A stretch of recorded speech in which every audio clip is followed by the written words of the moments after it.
Educational Communications and this station present Environmental Directions with Nancy Pearlman.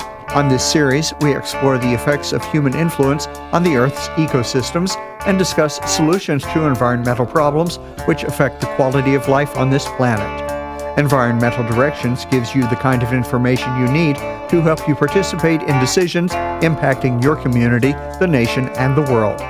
Now, here's your host, Nancy Pearlman. Hello, with me is Dawit Aragaw. He is a tour guide, operator, facilitator, and coordinator for Abstract Land Ethiopia Tours here in the Federal Democratic Republic of Ethiopia. Welcome, it's a pleasure to have you with us. Nice meeting you. I have had a wonderful tour of just some of this large country in East Africa. We've been to the Oromia region, to the Tigray region, the Afar region. Could you describe the geography? Sure. Ethiopia is the 10th largest African country, has a population more than over 90 millions, and it has the geographical location is in the eastern parts of Africa. It boundaries from different African countries. On the southern parts, it boundary shares with Kenya. In the east, with Somalia and Djibouti. In the north, with Eritrea. And in the west side, with Sudan and South Sudan Republic. When you come to the cultural and natural attractions of Ethiopia, Ethiopia has more potential with cultural and natural attractions. For example, Ethiopia has more than 861 species of bird species. Among these, 23 are endemic for Ethiopia, and most of them, over 90% of these birds are found in the Bali Mountains in our national parks. When you come to the cultural tours in Ethiopia, most of the cultural tours goes to from the southern Omo Valley. This valley has more than 56 ethnic groups.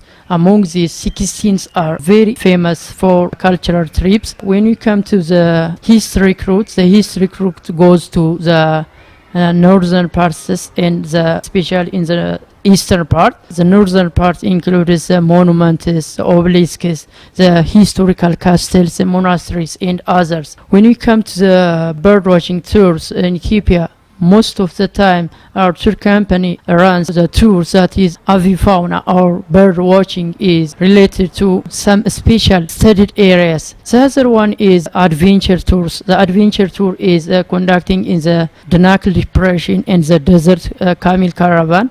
And the other one is the rafting and the lakeside. There are so many fascinating places to see here. Ancient archaeological ruins. Tradition has it that the palace we saw that was 3,000 years old was from the legendary Queen of Sheba. We've seen modern cultural performances of songs and dances. We've seen historic places, the ancient Coptic Orthodox Christian churches that are from the 1 AD to the 4th, 6th century AD. They're still being used. And as you say, some wonderful national parks with wildlife. Let's begin explaining some of the wonderful things that we have seen on our tour. We traveled actually by car to the second highest peak in Ethiopia, over 11,000 feet.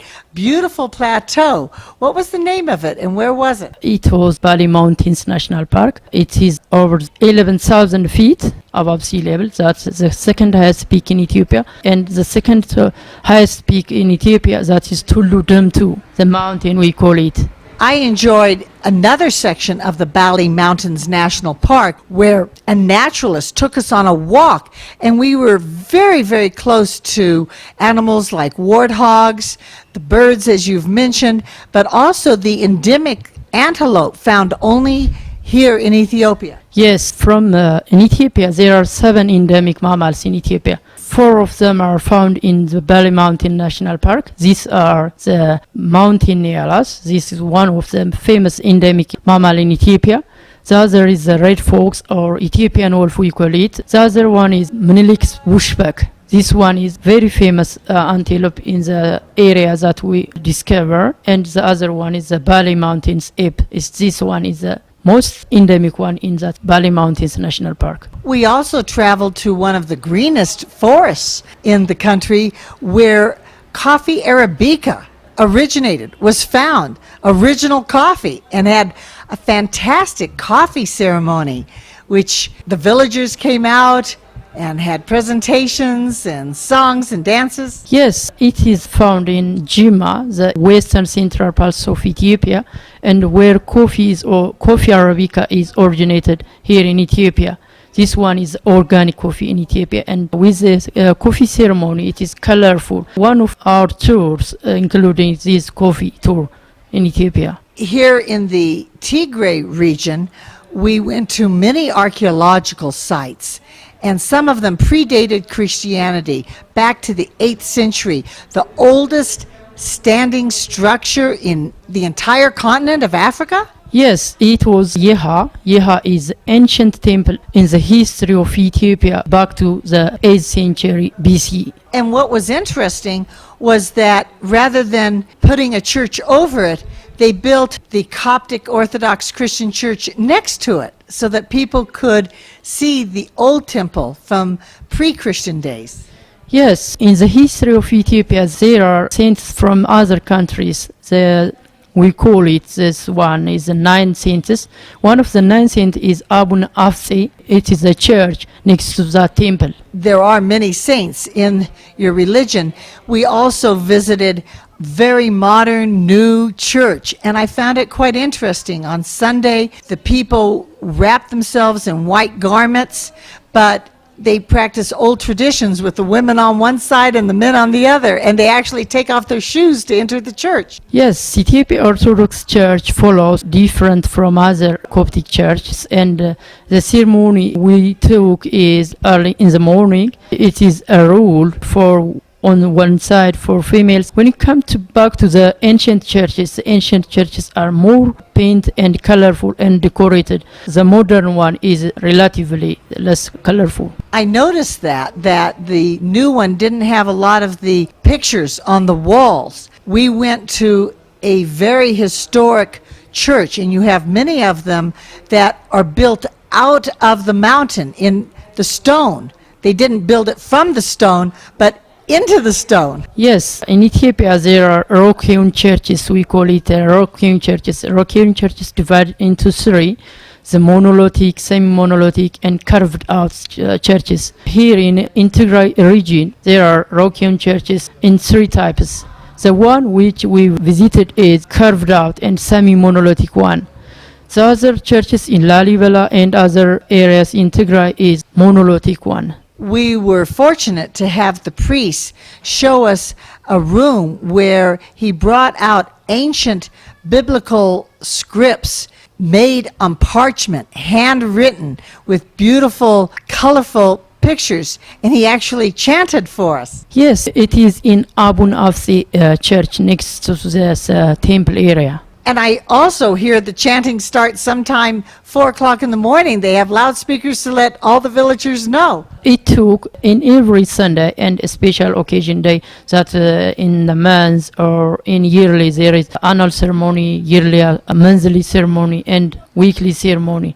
This is usual in Ethiopia. Explain this tradition of fasting that occurs around Easter time, and your Easter is on a different calendar than in America. But fasting doesn't mean not eating all day, but you don't eat the meat, and you have a very special dish that is made on your very special bread, injera, with vegetables. You eat it with your hands. Tell us what the different foods are. We tasted it, and it was delicious. In this fasting time, we eat without dairy and animal products such as meat and dairy products. We eat the vegetables, lentils, beans, and beetroot and others relatively with injera. Injera is one of the healthiest grains in the world. Yes, injera is our pancake and we eat all over Ethiopia. It's one of the national dish in Ethiopia.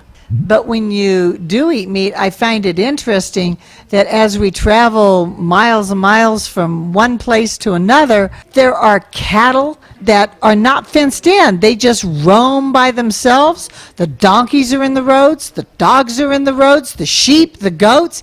Sometimes you might find a young boy or girl watching them. Sometimes they just seem to go by themselves, and you say they find their way home every night. Yeah, here in Ethiopia there is a boundary nearby their villages, their homes. The animals are around their villages and their homes with a boundary level. They are not keeping here in common by a shepherd or other animal keeper. Simply they drop to the area or the field and they gathering from that area and they come back to the home during night time. I see a lot of horses, but they're working. They're pulling heavy carts sometimes. People travel in them. They carry items on the large carts. They're not large horses that I'm used to in the United States. They're thinner and smaller, but they seem to be able to carry their weight. In Ethiopia, horses are used for many purposes. For example, we use in the farming areas, and the other one in the, especially the towns in the city area, we use a cart service. In the fields, I see the men plowing with a wooden sickle and other kinds of plows, and the oxen are pulling the plow. Yeah, in Ethiopia, we follow the traditional system in agriculture system. Actually, there is a change in some areas, especially government farms. We use tractors rather than the old one. Most of the Ethiopian farmers use this traditional. We traveled through some beautiful mountains that had red rock cliffs and other vegetation. It sort of looks semi-desert because it's wintertime, which means it's actually not the green season. That comes in the summer when the rains are. And I was amazed to see how they terraced up the hill. The fields were terraced. Yeah, there is a street nearby their village and they used other villages rather than the cliffs or the mountain areas. They used to the gorgeous area and up to the main street. But I also saw a lot of people, young and old, carrying water. They have to go to the streams or the village well. Yes, sure. In Ethiopia, our mother used for fetching water and the container picks on the back and they used fish from the area or the stream or the river and go back to their home. So even in the rural areas, all the infrastructure for electricity and water hasn't been established yet. What I find fascinating is that everybody seems to have a cell phone. They've put cell towers everywhere. Sure, at this time, Ethiopian government infrastructure, especially telecommunications, electricity, especially the water, is very facilitated in each parts of Ethiopia, even the rural areas. And of course, the accommodations and hotels we're staying at do have the electricity and the running water and the modern facilities for Western tourists. Yes, we have tourist standard hotels in each destinations and some areas, especially the lodge areas, especially the southern tribes, we have many tourist standard lodges and resorts in the lake areas. I'd like to talk more about Ethiopia and the wonderful historic and natural scenic places when we return in a moment. Environmental Directions with Nancy Pearlman continues with further discussion of the world's critical ecological issues. For more information, you may call 310-559-9160 or go to www.ecoprojects.org. Now, here's Nancy. I'm speaking with Dawit Aragaw, who is tour guide, operator, coordinator, and facilitator with Abstract Land Ethiopia Tours here in Ethiopia. I've discovered so much about ancient kingdoms, and archaeologists are uncovering so much of the older history.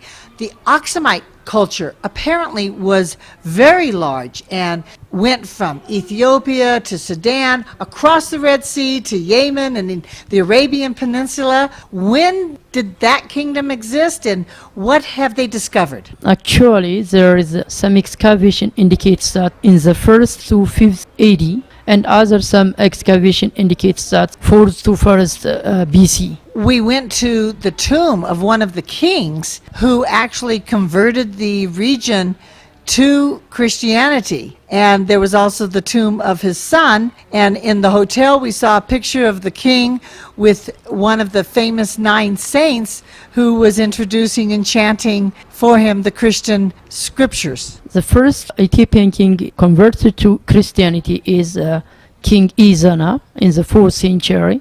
Actually, the one who is enchanting is one of the famous Ethiopian saint is called Saint Yared. The tombs are archaeological sites. There's still other excavation going on. What amazed me is that we could walk around it. It reminded me of the 1960s when I could go inside the Egyptian pyramids, but now they don't allow it. At some point, if you have too many tourists, we'll have to watch a little farther away. Yes, we call it this one is King Caleb and his son Gabrameskel's tomb. Then we traveled to a small hut that had an old stone with inscription in 3 languages, Greek, Sabian, and Ge'ez, in different scriptures, different languages. But it was only recently discovered just a couple of decades ago by a farmer as he was plowing his field. Yes, it is Izana's inscriptions, we call it. It describes about 3 languages, the Ge'ez, the Sabian, and the Greek language.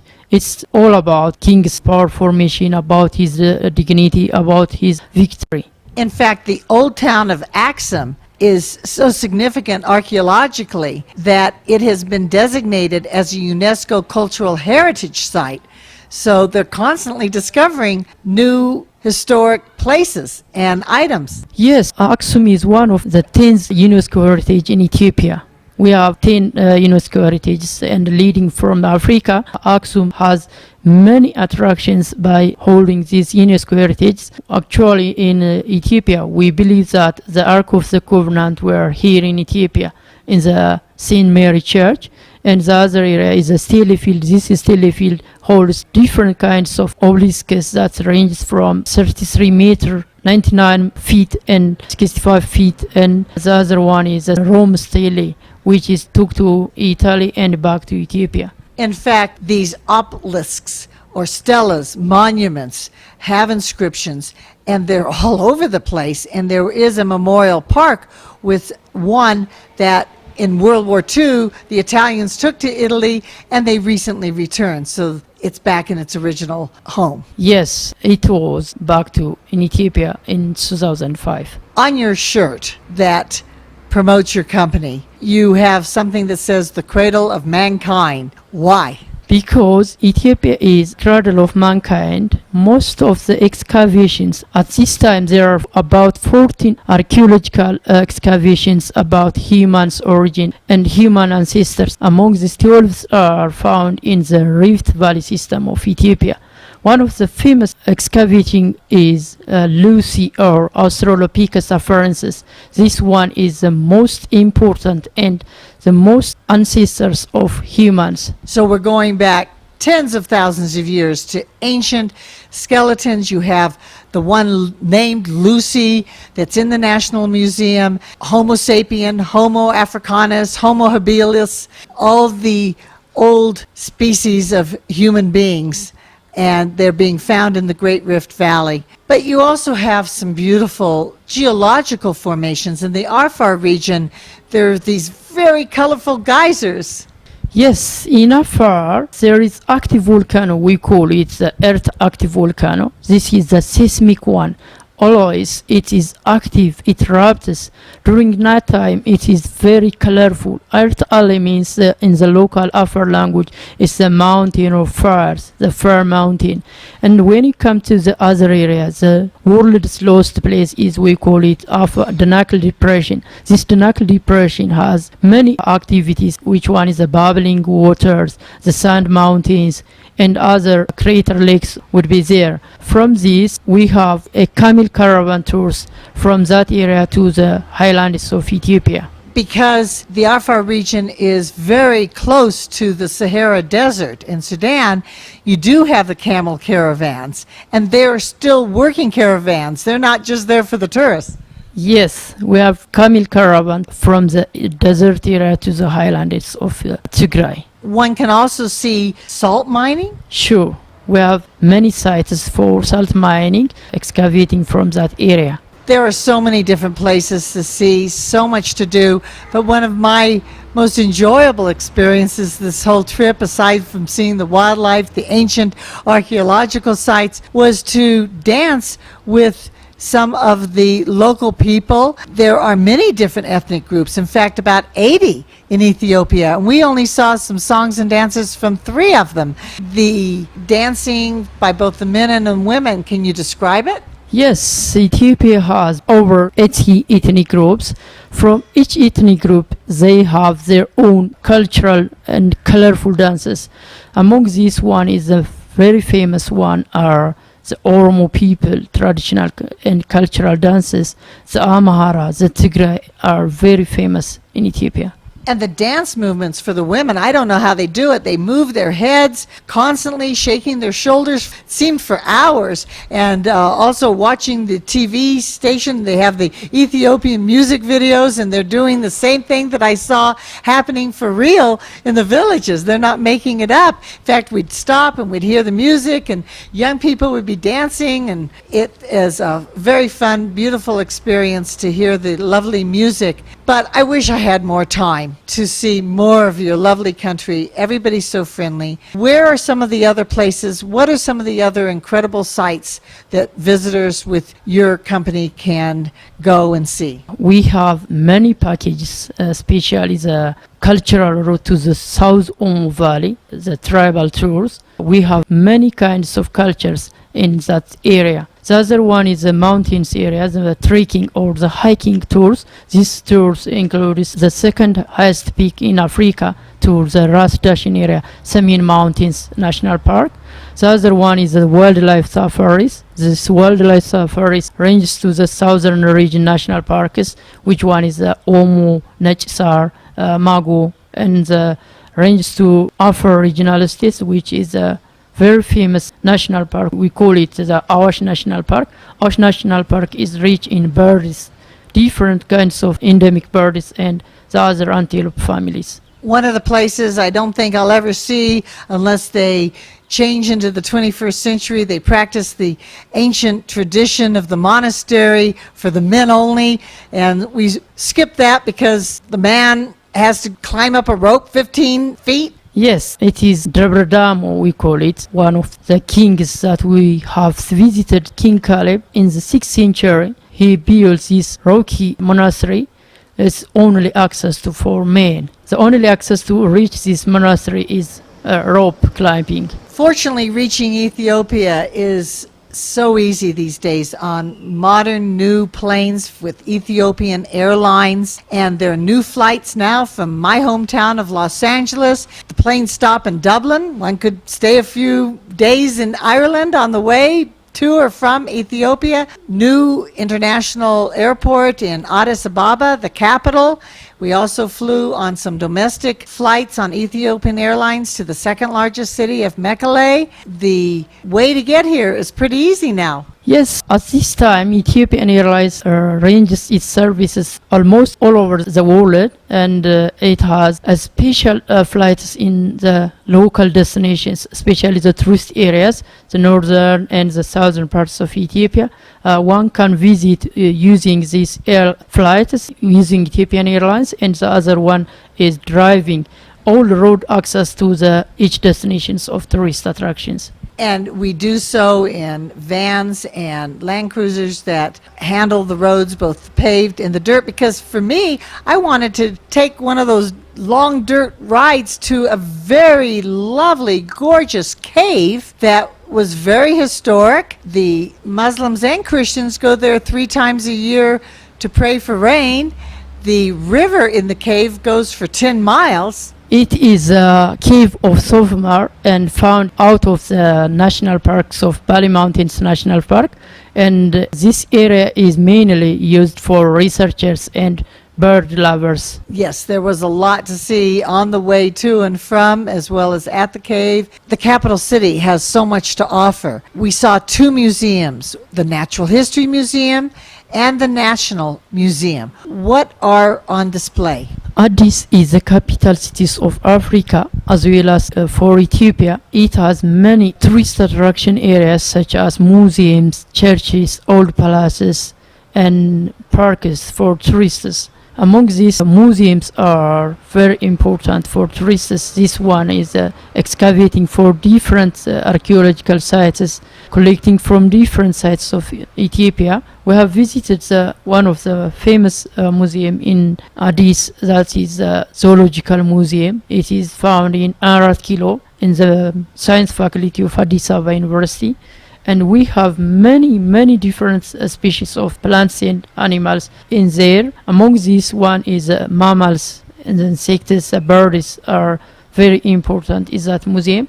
What's overwhelming are the outdoor markets, whether or not it's in the city or in the villages. People are on the street all the time. They're walking, they're carrying their items. The students walk a long way to school. But the markets, the women are smart. They're using umbrellas to protect themselves from the sun. Yes, in Ethiopia there are many different kinds of traditional markets. In Ethiopia it's common, people are collecting from different areas and meeting. That area is called market. The marketplace is for not only exchanging goods for goods and goods, the other one is cultural exchanges in this area. Most of the markets are ethnic markets. In one market you can meet more than 3 tribes in one place. When we went to the areas where farmers were growing coffee, we also stopped in the home of a woman who was raising bees. And I tasted the most delicious honey. The bees are important to pollinate the coffee? Sure, they pollinated different species of coffee from one tree to the others. And these bees were not dangerous. We were right next to the hives and they weren't biting us. Yes, we have one of our tour is beehive tours for different areas. So you can taste a lot of different kind of honey. Sure. We also stopped at a gene bank. This is very important, where they preserve seeds from all the different kinds of coffee. Yes, they preserve different species of coffee plants in that gene bank and they identify which one is better for international markets. We find that Ethiopia is an ancient and modern country. What do you want Americans to know about this place? As a tour facilitator, I want to know is for American tourists especially who want to discover this cultural, natural and historical country, come and visit for different sites of in UNESCO heritage sites, cultural dances and natural areas of the different parts of the national parks of Ethiopia.